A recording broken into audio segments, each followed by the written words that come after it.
hello, everyone, and welcome to our webinar today. Good morning, good afternoon, good evening, depending on where you're calling from. Today, we're going to be discussing going mainstream, how to accelerate EV adoption beyond the early adopters. We have a great discussion for you. We'll be exploring how states and communities can bridge the gap between early adopters and the broader market. My name is Simbiat Yusuf Mahler. I'm the events manager at Fourth. Before I proceed and pass it on to our moderator today, Cat Plein, who is our program and policy director at Fourth, I have a few announcements for you all. Attendees, we ask that you submit your questions via the attendee chat. We will be getting through the questions during our Q&A portion of the webinar. So just populate the attendee chat, as you can see, with any question you have, and I will be collecting that for our Q&A portion.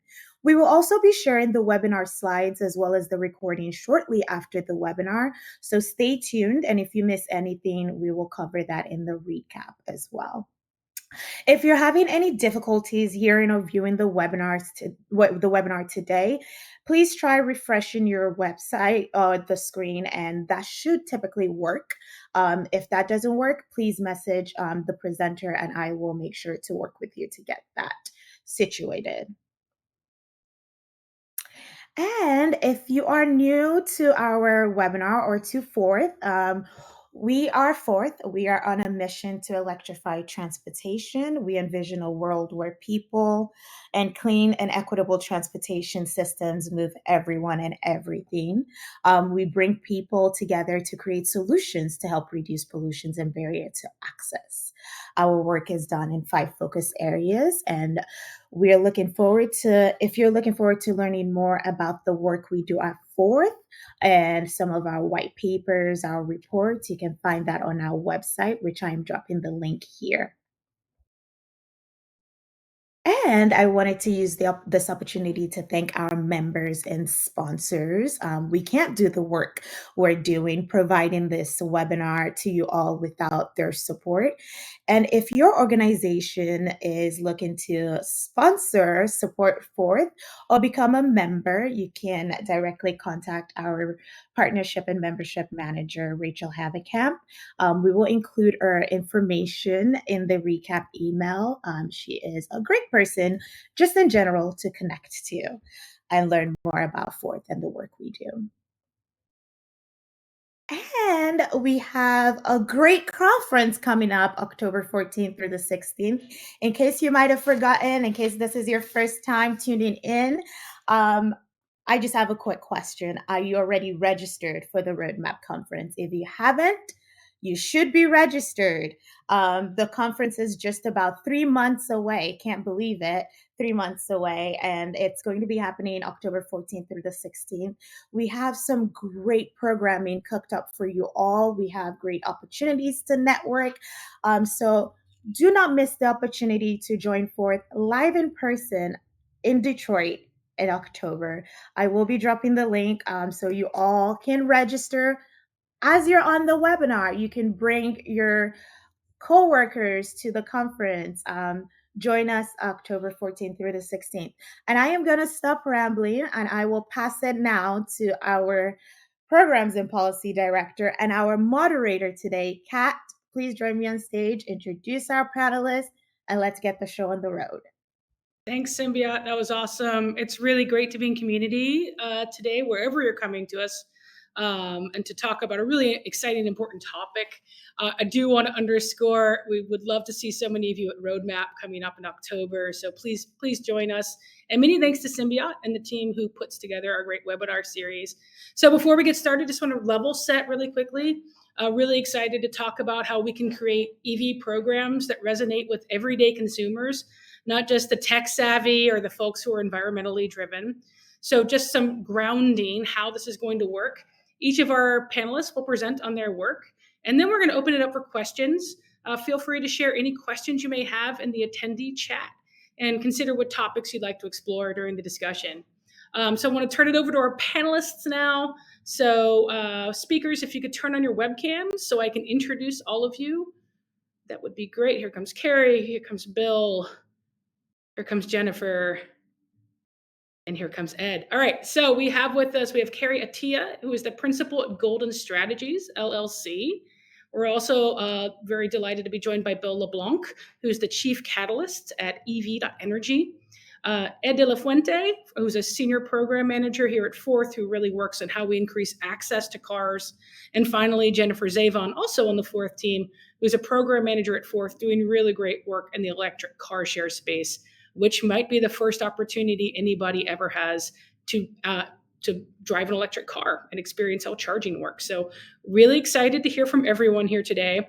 So what we do at Fourth quite often, we start with an icebreaker so you can get to know us and what we're thinking about. And so we're thinking about adoption today, how we get folks to really think about, I might want to purchase or lease an EV, or maybe I want to get behind the wheel of a car for the first time or go to an education and outreach event. My first question for y'all is, what was your biggest impression the first time you ever were in an electric vehicle? So Bill, I'm going to start with you. What was your first impression? Thank you, Kat. And slight correction. I was with EV Energy, but now I am not. Yes, I'm LeBlanc Energy Innovation now. My first experience was Colorado. The University of Colorado was having an experiment with Toyota on their plug-in Prius, and I got chosen to be one of the early guinea pigs for that. But the most outstanding feature is I'm used to having slow 4-cylinder cars. Even the cheapest vehicles, Prius and my Leaf, are way faster than any car I've been in. So that driving experience, the fun, because I hate driving, but now with an EV, I actually don't mind it. So that's the big leap that was for me. Great. Carrie, how about you? The regenerative braking was really not something that I understood very well. And living in Colorado, recognizing that I could drive from the mountains and end up back at home with more range than what I had started with was a big surprise and really great. Awesome. Jennifer, over to you.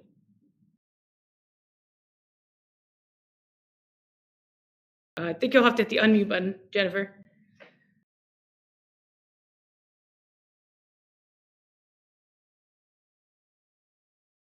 All right, well, Jennifer's muted. I'm going to pass it over to Ed real quick and have him answer, and then we'll kick it back to Jennifer. Okay, sure. Thanks, Kat. My early experience, or my first experience, was first introduced to electric vehicles through the Electric Vehicle Association, the chapter based in Oregon specifically, and I think that's where I met Fourth back in 2010. And many of those were just conversions that people were showing. But that got me thinking. At that time is when the announcements were being made about Nissan coming to market with the mass market Leaf, and Tesla about to launch vehicles. And so I got to drive. I signed up for a first generation Leaf and got to go to one of their first test drive events. And for me, sitting inside the vehicle, it was so quiet, so smooth, and the acceleration was just amazing. And I was really just really impressed by how Nissan, especially in the first generation Leaf, had focused so much even on the aerodynamics to keep it quiet inside the car. And then I ended up buying a first generation Leaf, and that was the best new car I had ever purchased. That's awesome. Ed is definitely the early adopter. So appreciate that, Ed, and we're so glad you're a part of the Fourth team. Jennifer, we'll try with you. How about you? Okay, I'm trying again. Can you hear me now? We got you now. Okay, great. Yeah, I think my first experience with an EV was actually when I started working at Fourth a few years ago, and I got to just be encouraged to drive one of Fourth's EVs and go and explore around the Pacific Northwest. And I think big impressions were just that was fun and easy to drive EVs, and also I really appreciated just being able to go and explore nature and not be generating any tailpipe emissions. I think also something that still kind of stands out to me is that kind of similar to similar to what you said about car sharing, being someone's first opportunity to drive an EV. just like the experience that, it was made so easy for me to be able to try an EV, and, I might not have gotten that opportunity otherwise. So I think it just is something to say about just making that, access into that first experience as easy as possible. That's awesome. I will say, Jennifer, my first real experience was with our car share and our education outreach programs when I started here at Fourth. I'd been in a few as a passenger, but my big thing was, wow, I have so much more room. There's just so much more room for like things and people and space. So, and I will also say I love the silence. Living in the Pacific Northwest, rolling into the mountains with my electric truck. Actually, it just feels very peaceful and serene. So that's a great experience for everybody. Okay, so I'll ask all the presenters to go off, except for Bill, who's going to kick us off first. So, Bill, if you want to take it away with your presentation, over to you. Absolutely. Thank you for putting this all together. And this is a topic that's been near and dear to my heart for a number of years, because it's pretty clear that we've spent a lot of time as an industry focusing on public infrastructure, but I think we're having short shrift on the human factor side. And we're going to see the importance of that as we evolve. And I think we've got proof now in Colorado that it works. So I've got a lot to cover in 10 minutes. So I'll be going super fast with very dense information. So stay with me here. So we are absolutely seeing the growth slow down in EV sales year over year. We've already seen that between 23 and 24 significantly, and we're going to see it again in 25, and who knows what we're going to see over in 26 with the reduction in tax credits. But this is just an obvious slowdown that we have to deal with and figure out what's going on. And we can go back to kind of the science of the evolution of markets and new technologies. This is a book that's several decades old, but still highly relevant, is that a lot of technologies never make it out of the early market or the early adopters because they don't understand what the transition means. And we're kind of in danger of being in that situation right now. I put this little graph on the left, on the lower left, to show you what the first 15 years of EV adoption look like. And remarkably, it kind of follows this pattern. But we are where the red arrow is where we need to be, and we're not there yet. So how do we get there? So we have to, first of all, understand that we don't have a mature market yet, and we have to be okay with that. Only 2% of all vehicles on the road are EVs. So how do we make sure that we're not kind of overstepping our own messaging, that we're assuming that everybody needs one immediately? And that's where it comes down to market segmentation, which I'll be talking a lot about. So how did Colorado change the adoption rate so radically compared to all these other states? And I just kind of drew a sample from here. But California stands out because they've been the perennial leader, and they only had 2% growth in the past year over 23 over 24. So something is happening there, which means it's probably happening elsewhere. At the same time, Colorado grew almost 50% in that same time period. That's where we're going to kind of reverse engineer here. So Colorado, just real briefly, 1-minute version of the comprehensive approach that Colorado is taking. So first of all, we started with this big goal of 1 million EVs by 2030, and that was set way back in 2019 by the governor. And tax credits have mattered, and up to $5,000 is not that high right now, and they are scheduled to be laddering down continuously. But they're also fully refundable, meaning that even if you don't owe that much state tax, you still get the money back in the form of a check. We have enabled bundling, a point of sale cost reduction. Nissan has really kind of grabbed that and run with it. That's why we have higher Nissan EV sales than almost every other state. So they bundle all the benefits and deliver that to the customer right up front. We have, like many other states, clean car standards through 2032, but it's mostly moot because we are way ahead of those goals. We require transportation electrification plans and programs by the utilities. The biggest one is Excel. And low income consumers actually can get extra tax credits and extra rebates in this state.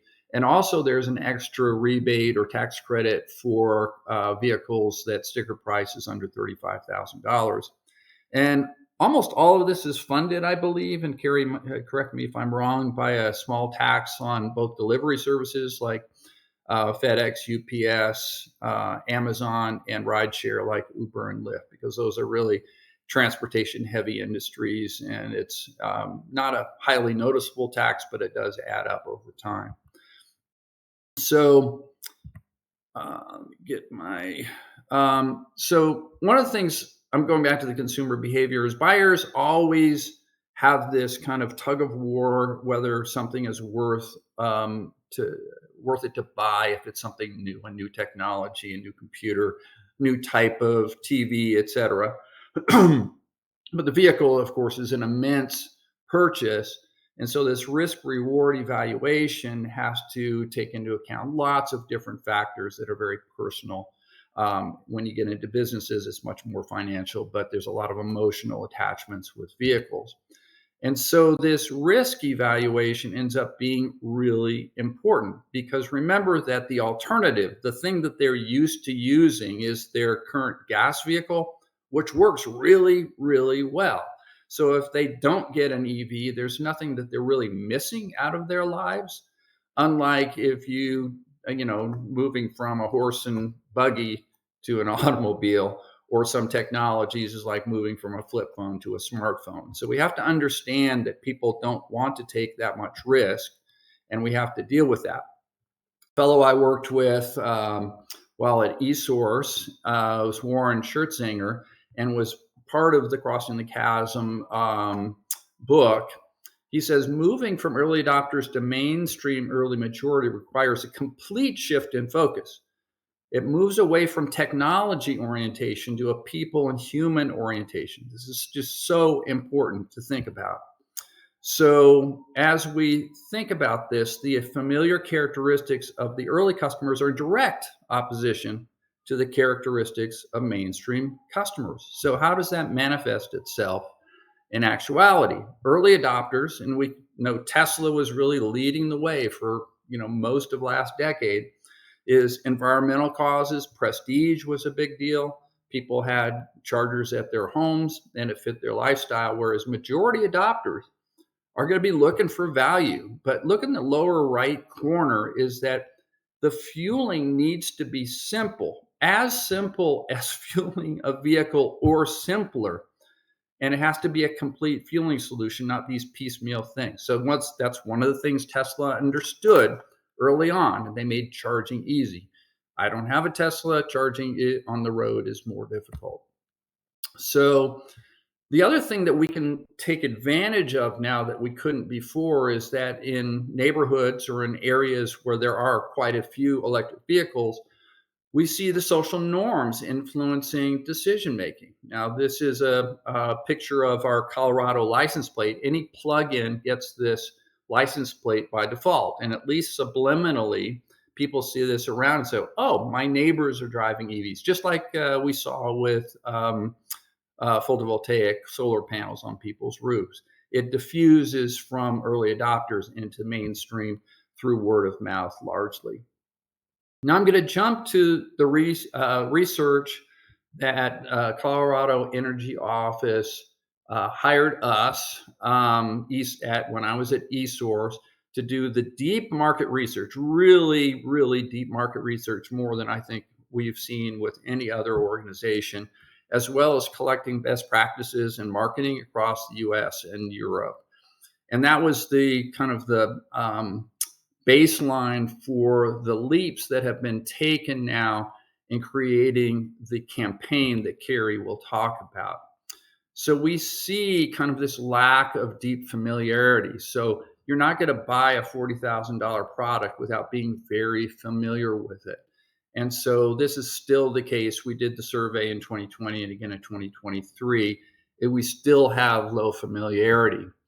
We also are seeing that there is an increase in readiness over time, but it's still only about half of customers. That means we need to focus on the half that is close to ready as opposed to those who are far away from being ready. And only 10% are very familiar with public EV charging, which is another major barrier. So all this research was pages and pages and pages, which Carrie put a link to it in the chat. Came down to 4 kind of findings that matter the most when creating the campaigns on the human side of education and outreach. The charging misconceptions aren't just range anxiety. It's something very specific about a fear of running out of power. And part of that is they don't see public chargers, even if they exist in their neighborhood or near their stores. Other people, they don't realize that they just don't drive that much. They can't charge at home with a plug they probably already have in their garage. Nationally, this is a higher number, but in Colorado, 62% thought it was not possible to charge with a 110 plug. Now, I've had my EV for 12 years and charge exclusively on 110, and a lot of my friends do as well. So we have to think about, the EV prices that are too high, and trying to get those tax credit knowledge for people, because most people who think that there's a tax credit do not believe that it's as high as it is. So even if that's going away, only about 1/3 of all vehicles got the 7,500 tax credit anyway. So we have to beware of that. And we know that EVs cost more than ICE vehicles in people's view. So the good news is that almost 50% want an EV within 5 years. So we need to target those customers, and segmentation is essential to create that successful transition. And Carrie will talk more deeply about this, but I just wanted to point out that we don't have an inventory of used EVs yet. So we have to be careful about pushing those too hard because they don't really exist. So the 6 segments that came out of the Colorado research that we developed at eSource, I'll just go through this along the line, is we have the first 2 groups, which are kind of ready to roll in the driver's seats, and they have characteristics to go after. So these are the ones that we really need to focus on first to get them in the vehicles. Then we've got 2 kind of in the middle that are probably going to want to wait a little bit, but within 5 years. And that's about 23% of the population. And then we have about 50% that's just not ready. And we have half of that, the last gas, is actively anti-EV. So with that, we see our education pillars. Charging at home is easy and inexpensive. There's an EV model to fit your lifestyle. Tax credits and utility incentives make EVs more affordable than you thought. And charging on the go is plentiful and improving every day. And so we have to really look at the entire customer journey optimization. So again, hand this over to Carrie to take the story forward.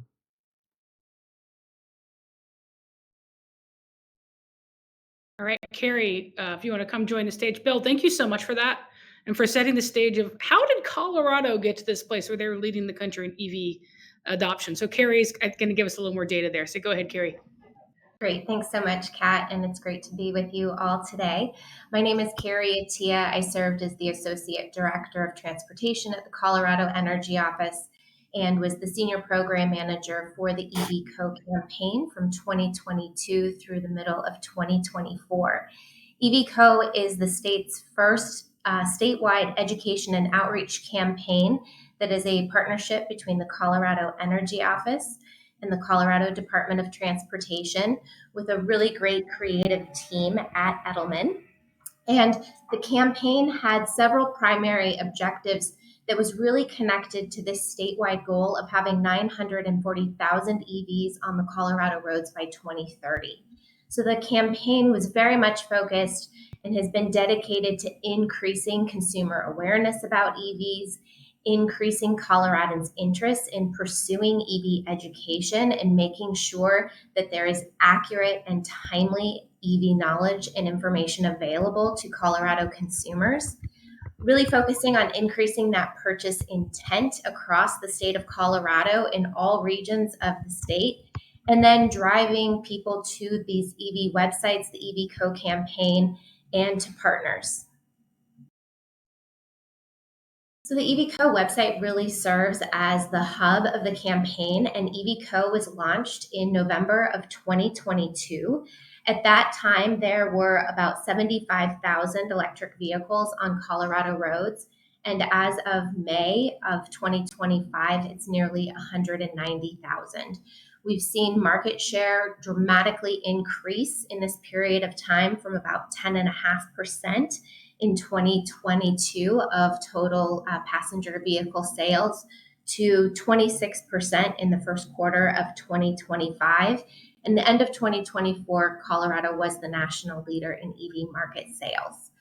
The website features a lot of great information. I'll be sure to put the link into the chat as well so that you can explore it all in more detail.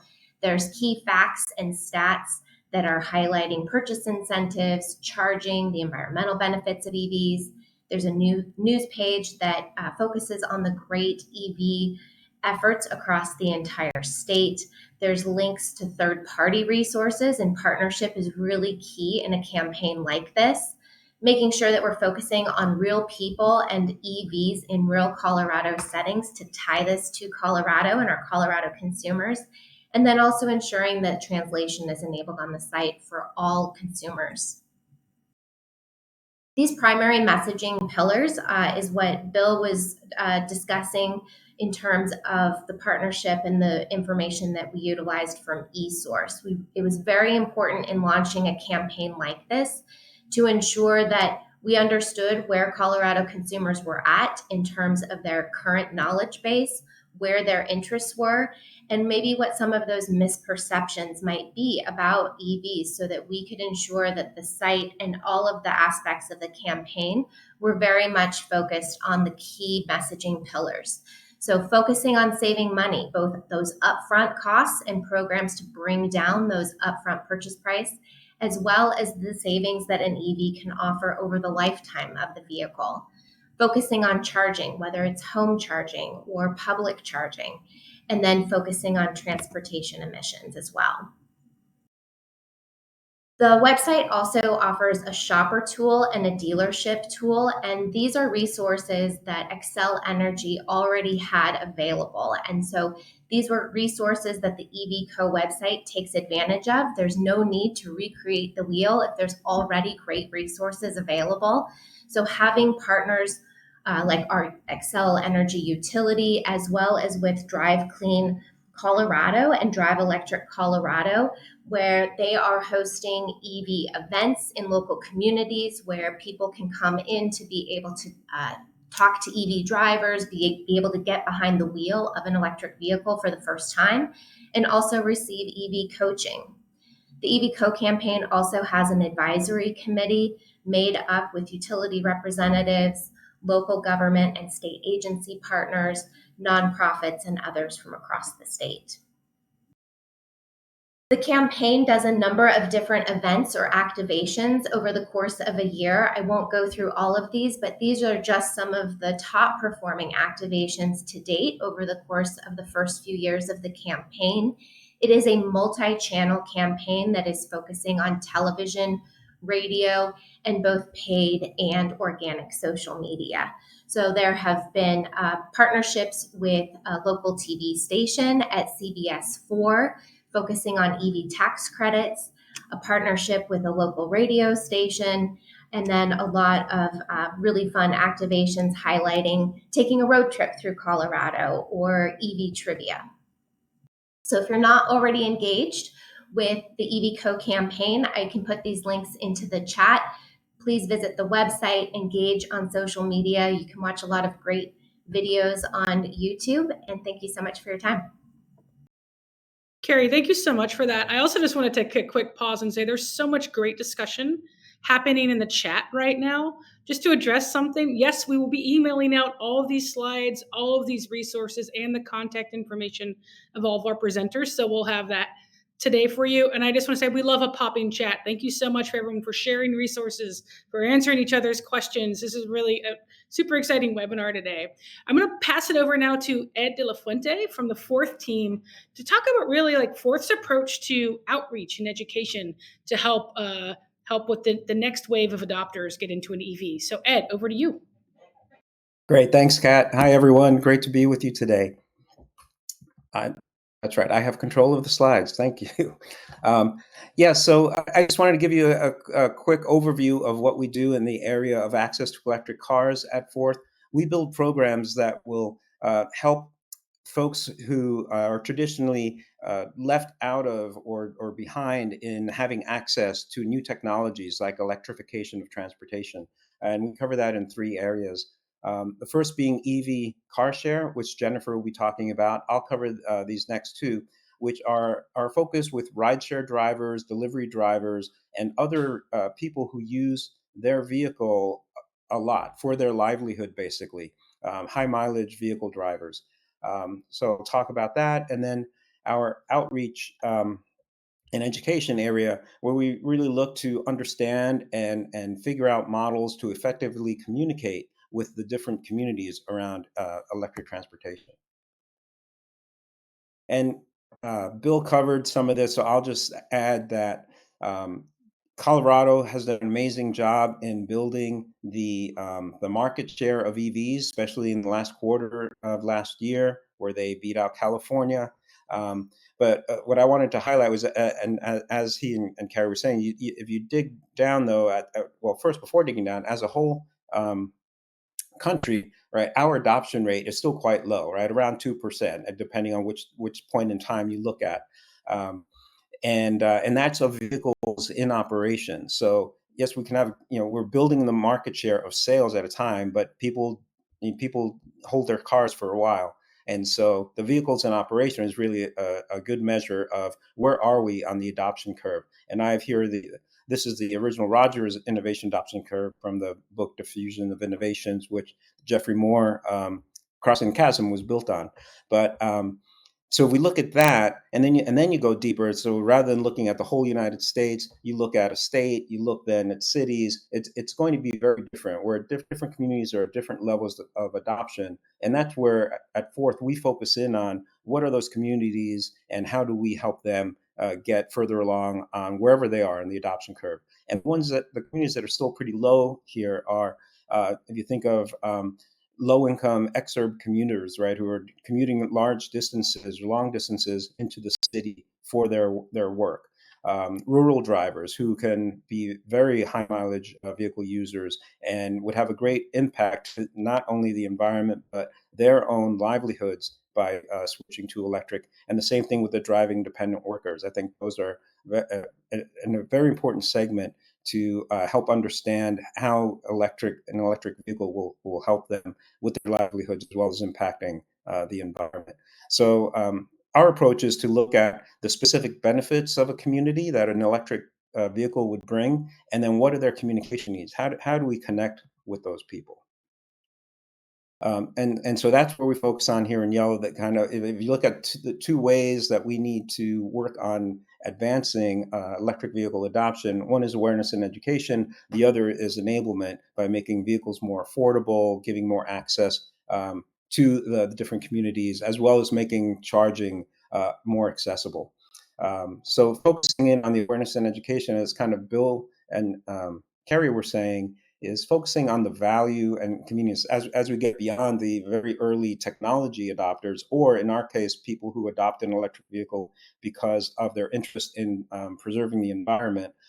We need to move more into like what's the value for them and the convenience that an electric vehicle can bring. And so, and they both pointed out the myth busting. There's a lot of misperceptions out there, and so we need to address those. But we do it in a way of listening first, letting people really get it out of what they believe, and then slowly, talking with them in a reasonable way about how an EV can impact their use of a vehicle.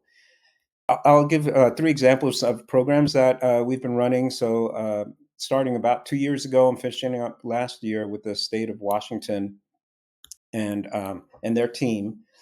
We worked first in the first phase on helping to understand the needs of underserved communities for vehicles and how they could access an electric vehicle by doing listening sessions, and then working in the second phase on bringing awareness of the new programs, the new rebate program that Washington launched to those communities. And we did that working with local partners, community partners, such as low-income housing communities, and then in rural communities as well, even with financing partners, to help get the information out. And a key way that we found really helped was looking at the language barriers that there are and communicating with different communities and making sure we had materials in multiple languages. I believe the website had 34 different languages. Our on-site materials had at least 9 languages, depending on where we were, right? And there were all different types of ethnicities and language barriers that we need to overcome. So we tried to have on-site interpreters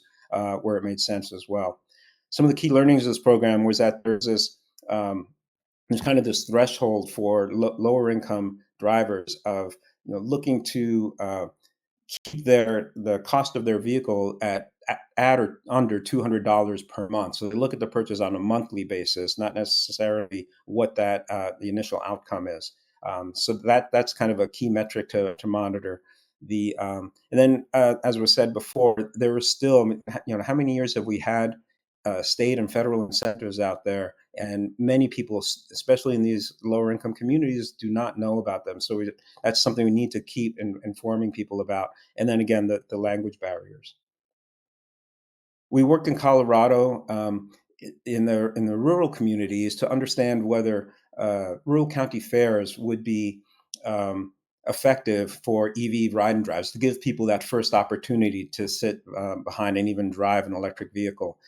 And so we did an event at a rural county fair, and these are really rural county fairs, not those that are near a suburban or large city where you get a lot of people from outside the community. But this is where the fair is focused for the people within that community. And one of the things that we learned is that there's just a lot of logistics around rural county fairs, where there's a lot of people coming in and out, and vehicles coming in and out, right where you'd want to have the displayed vehicles. And it works in some places, and there are some partners that we've worked with that do that really well. And then we also look for a way to solve that problem, that logistics problem, and use the fair to promote an event that happened after the fair on a following day. And that seemed to work out really well. Just one of the outcomes that in the survey, we're always surveying the people we talk to. One of the outcomes was that before, we gave people 2 surveys, one before the drive, the pre-drive, and one after the drive. And before the drive, we had about 40% of people saying yes, that they would be considering an electric vehicle for the next purchase. After the drive, we had 88% answer that same response, that they would be interested. And so taking the time to talk with people individually and understanding kind of the misperceptions they have is really helpful in getting to that conversation to the next step. Then other learnings that it's very different in different communities in terms of where people are along the adoption curve and what their needs are. So in one rural community that is based, say, on horse culture, where people are driving or towing, horse trailers to in long distances, they do have a need for range. They have a need to be able to tow, which electric vehicles are getting there. But then if you go to an agricultural community where people are mainly driving or commuting to work, then they have a completely different need. And so it's good to understand that going into talk with people and speaking with them directly about their situation. And then another area that we focus, and I find this really important, is the rideshare drivers and the delivery drivers, could even be social workers, other people that are depending on their vehicle for their livelihood. They use their vehicle all day. So we look to increase awareness and learn what the issues are with these groups of people for switching to EVs. So this is an event. We've done other events like this, but this is one we did just earlier this year at the Seattle International Airport, where we did a ride and drive event in the staging lot for the rideshare drivers.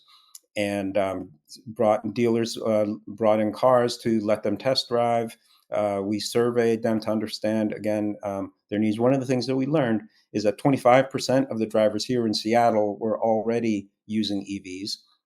And they gave us the chart here shows kind of the reasons, the top reasons why they chose an EV. And you can see they're all around livelihood, right? Around reducing costs. And so that's really important because that's how they make their living.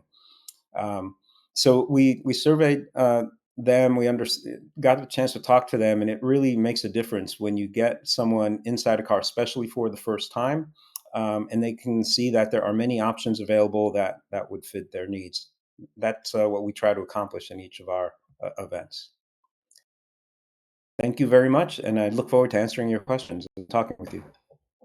Yeah, there's a lot of questions going. Thanks, Ed, for also highlighting what Forth's work is really centered around folks who have the most barriers to access. Just to level set for you all, just as a reminder, transportation is the second highest household expense. With low-income families are going to pay a higher proportion of their income in transportation. And also, a Harvard study did say that commute time is the #1 predictor of escaping poverty, because transportation is how you're going to get to healthcare, it's how you're going to get to jobs, it's how you're going to get to education. So thank you for underscoring that piece, Ed, and especially around our experience at Forth. Around if you want folks to get into an electric vehicle, you really need to do, and give them the experience with the technology firsthand in a brand neutral setting alongside trusted community members. So with that, I'm going to pass it over to Jennifer Zavon, who will talk about some of the work we do that way through our electric car sharing programs. So Jennifer, over to you. Thanks, Kat. So I'm going to be talking about bringing electric vehicles to communities through affordable car sharing and how that can kind of serve as a way to help bridge the gap between early adopters and the broader market. So a quick overview to start out with what is car sharing. It is a model of short-term car rental where you can reserve a car by the hour and you can access that car without paying the full cost of car ownership, like maintenance of the vehicle, insurance, etc. And Fourth manages affordable EV car sharing programs across 8 different states currently to increase access to clean transportation. The way that it works is you download an app that's kind of depicted on screen here, what that looks like. You'll complete an orientation so you can learn, what you need to know about EVs and charging and using the program successfully. And then you use that app to reserve the car. You can use it as your key to lock and unlock the car. So a small picture of what that looks like on screen, but it's, basically all contactless process that the car share members themselves will have a lot of control over. And beyond just access to transportation, something that Forth is doing through using all electric vehicles in our car sharing programs is providing an opportunity to learn about and experience the benefits of EVs firsthand. And I'll talk a little more on the next slide about the things that we're doing to make these programs as accessible as possible to low income, sometimes rural and underserved communities, and therefore making them as accessible as possible to everyone that might be interested in these programs. So we have EV charging or EV and charging education through the orientation sessions and customer support that is provided through our car share programs. You get the opportunity to test drive an EV for free. Essentially, you get $20 of credit to use for your first trip. So just really trying to bring down barriers to entry. And we find that a lot of people are taking their first trip and having their first experience with EVs through our car share programs. We surveyed almost 200 people over the last few years, and 77% of those people reported that they were taking their first drive in an EV through one of these programs. And beyond that, you can incorporate an EV into your transportation routine without having to own one. And so while it's a great way to test drive an EV, we found that most trips people are taking are, for errands, groceries, getting to work, visiting friends and family, just, all the things that you need to do in your daily life to get from point A to B. Here's some of our considerations for equity and accessibility.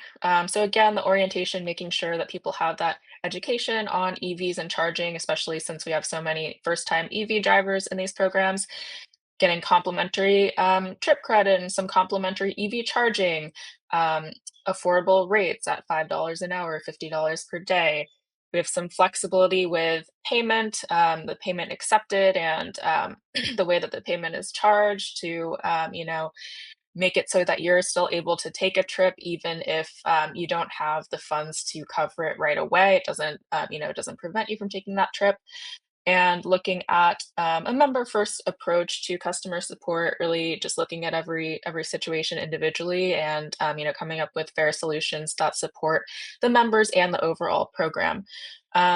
We also try to provide support in Spanish as well as English, and work with local partners at every host site to kind of reach their audience. So we have some photos here of a launch event that we did in Albuquerque, where we partnered with the city of Albuquerque, an affordable housing development, and local Clean Cities Coalition and local utility. So kind of bringing all those folks together. And just a quick image of some collateral. This is really just to show our messaging focused on the lower cost of car sharing and EVs and ease of use, since we know that those are, some factors for folks that are looking for, a full solution, and that might be on the later end of adopters. And then just quickly wanted to end on a couple of testimonials from CarShare members. I'll just summarize these for the sake of time, but we have at the top, someone deciding to buy an EV after using the CarShare program for a short time.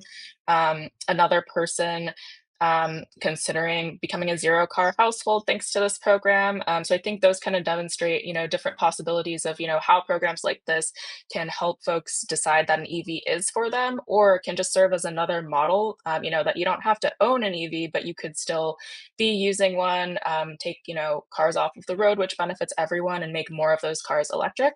And then the last comment here is just more focused on how these car share programs can help people feel connected to the world and in control of their transportation. And I think that kind of demonstrates that, when you're getting to the point where you're not even mentioning that this is an EV, you're not necessarily thinking of this as a new technology. You're just saying, this is how, I helped, help my partner move. This is how I dropped off donations, got groceries, and took my family on outings. And then, it really just becomes as seamless as this is transportation for me. And it's, really becomes incorporated into someone's routine. So I think these car share programs can be a great way to do that for folks. So with that, thank you. And I'm looking forward to getting into the Q&A. Thanks, Jennifer, and appreciate all the work you're doing to increase access to electric mobility. Again, and when we're talking about community outreach, it's really important that it's community informed, it's jargon free, and that's something that Jennifer and Ed and the full fourth team really make sure. It's like, how are we talking about this technology that's centered around humans and not the technology? And also, I think it's really important to point out in the electric car share programs, we're bringing in the charger with it. So folks are getting that experience with the charging immediately at Fourth. And I think also our friends at the Electrification Coalition will say this, it's like chicken and waffles. They make each other better, the charging and having the car together. So thanks, Jennifer. I'm going to invite all folks to continue to present questions through the chat, but we're going to bring forth everybody right now. So we got Bill, we've got Carrie, we've got Jennifer, and we've got Ed. A lot of questions I've noticed are being answered real time in the chat. So thank you, Bill. Thank you, Anna, also from Fourth, who's answering some really important questions about increasing adoption for folks who don't have a garage at home, who are living in multifamily housing. Some really great work that the Fourth team is working on as well there. I'm going to start with one with moderator's privilege. One question. It's probably, the question that we're hearing a lot right now. Federal incentives are going away. This is clear as of 9/30, September 30th.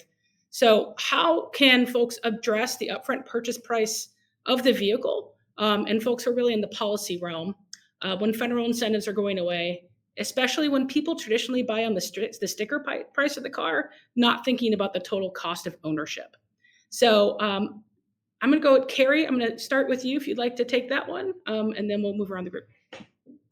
In Colorado, there's been a state tax credit that is ramping down, but that has been able to be paired with the federal tax credit with utility programs and other incentives as well. So I think this is an opportunity for states to really lean in and be able to offer those types of incentives if possible. Colorado also has the Vehicle Exchange Colorado program, which I put a link to in the attendee chat.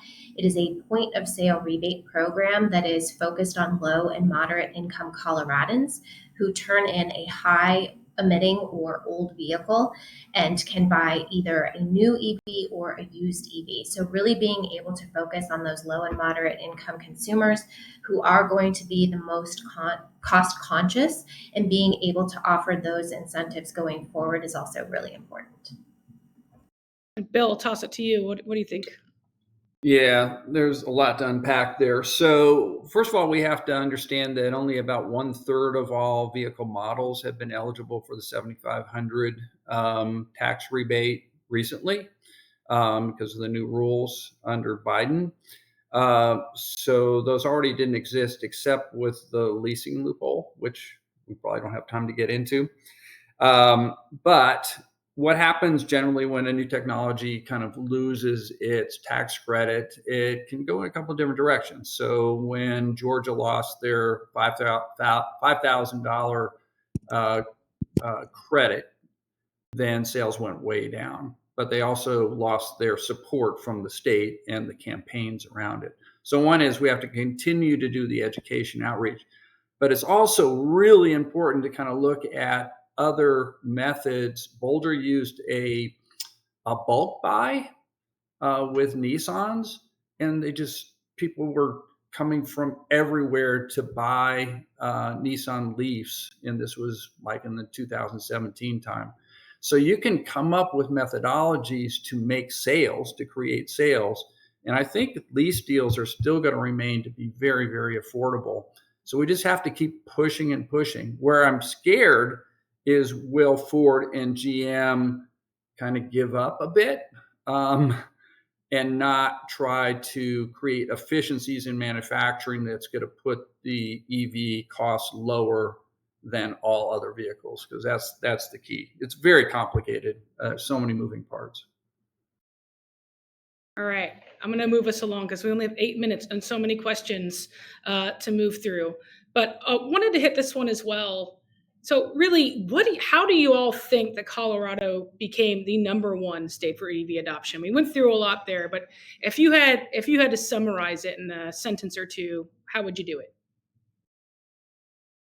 Gary, you go ahead.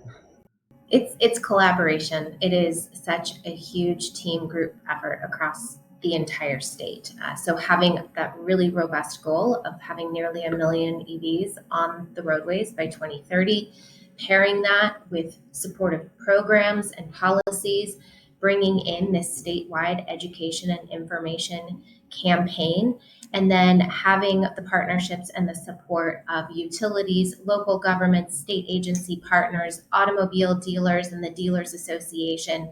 It really takes a very robust effort that is all focused on that goal. And I think we're an environmentally conscious state. Whether you're a farmer or you like to ski or hike in the mountains, we can see the air and we don't like the way it looks. And so there's kind of a personal environmental reason, and people drive a lot. So I think ultimately it's going to be a value proposition here. Thanks for that. I'm going to take one from the chat that we received from Edie Wilson. If we've seen potential EV drivers having a preferred way of getting EV education, or organizations that they view as more trusted advisors. So do consumers, for example, trust their utility or nonprofits or the campaign or more? So Ed, I might pose that to you, particularly in examples, maybe some of the work that you did in Colorado in particular at rural county fairs, or Jennifer, if you have any thoughts on this, and we'll pass it to the full group. Yeah, sure. Yeah, that is one of the approaches, is especially in rural communities, kind of trusted local partners is really important. So we work with Clean Cities Coalitions. The Colorado Energy Office has like 6 different regions they split the state into, and have focused partners in each area that do the outreach, and they know their communities. They're known in the community because they don't only work on EVs; they worked on other electrification things like solar and community energy and things like that. But I think that's key. And in each community we've gone into, we work with local partners who are trusted to get into the conversation. And Jennifer, do you have anything you'd like to add to that? Jennifer is always out in the community, so would love your perspective. Yeah, I mean, I would pretty much echo what Ed said. And for car sharing, we do work with tons of different partners locally at every site, from affordable housing developers to the local utility, local clean cities coalitions, local governments. And so we try to, build really strong relationships with those partners, because they are the people who are on the ground. They're really, often seeing the programs more in action, from their point of view, and are, like Ed said, are also doing other work, collaboratively in their communities, and so we really lean on that a lot as well. All right, I'm gonna have a little bit of a spicy question for y'all. So you imagine you've been granted a pile of money. It can be $10, $20 million, you choose. And you have to figure out how you want to increase EV adoption. And there's choices around spending on charging infrastructure, EV education and outreach, rebates. How would you divvy it up? How would you go about thinking that, knowing with some of the learnings that you've had, especially in Colorado? So Bill, I'll start with you on that one. Sure. First of all, I would have at least a 10% set aside for outreach education and make sure that that's just standard. I think that rebating charging infrastructure for residential homes that are not multifamily or not low income is kind of not where we need to go, because every EV that gets purchased gets charged. All of them, I've noticed, all of them figure out how to do that. And I think there is an absolute case for rebating lower cost EVs, but probably not higher cost EVs, and really pushing on these manufacturers to do bulk buys and getting communities involved to get the price as low as possible. So as Carrie said, this multiplier effect really matters. And if you look at the EV Co campaign, which I absolutely think you should go look at the website, is that you'll see it embodied in that campaign, all the things that you need to do and put together in one place. All right. Next question. What are some of the differences or similarities in effective strategies for the early adopters versus the later adopters? So what's the same? What's different? And Ed, I don't know if you want to take that one first. Any thoughts there? Yeah, sure. I think it's really important to understand the community that you are targeting, the community you want to educate, and the community that you want to support with financing or rebates or whatever it is. It's that need for a focus and really understanding where they are in the whole purchase journey as a group, as a segmented group, and so for the early adopters, it's really seems to be more about the technology, and in some places we still are in the early adopter stage, and understand, and also the environmental impact for EVs in particular. I think those are the two things, whether it's technology or environmentalism, that drives people. In the later part, as we've mentioned, I think in the presentations, it's more about highlighting the ease of use, the savings, the value proposition, and then the convenience that it brings. Because for a lot of people, if you look at the early buyers, have now shown that it's easy owning an EV when you have a garage to park your car in, and it's pretty accessible to have a charger there. You don't even have to think about charging, really. All you have to remember is to plug it in at night. So it's really understanding those individual needs. All right, I'm going to ask with one last question because we're at time. Again, thank you, attendees, for the very popping chat and for sharing of resources. So very quickly, what advice would you give for states and communities to help design EV programs that truly connect with everyday drivers beyond the early adopters? So this is probably a sentence or less. Carrie, I'll start with you. Those community events and meeting people where they are at are really important. And then being able to provide that information in ways that people can really connect with and understand in their day-to-day lives. Thank you. Jennifer? Yeah, I completely agree with that. I'd say, talk to the communities that you're trying to serve whenever you can, and get all of the feedback that you can. And also talk to any of us about the work that we've done, and yeah. Yeah, plus one. I'll end us there since we're at time, but really I would underscore collaboration is key. And we don't have to reinvent the wheel. There's a lot of people on this call, both as presenters, people in the chat who've been doing this work. So call the people who know how to do this. We are more than willing to help. So with that, thank you to our panelists. Symbiot, I'll turn it over to you to close us out in this last very quick second. Thank you so much, Kat, for leading the conversation. Jennifer, Carrie, Bill, Ed, thank you so much for being our panelists today. And in the words of High School Musical, we're all in this together. We're going to do the work and we're going to get mainstream adoption going. Thank you all so much for joining us. And we look forward to seeing you all on August 12th for our next webinar, which will be discussing small fleets, big change, overcoming obstacles in the transition to medium heavy duty electric vehicles. We have another great conversation for you all, so we hope to see you all there. And again, do not forget roadmap registration. It's coming quick, it's coming soon. Again, thank you all. I look forward to seeing you all in person October 14th through the 16th, or seeing you virtually in August. Have a great day, everybody. Bye. Thanks.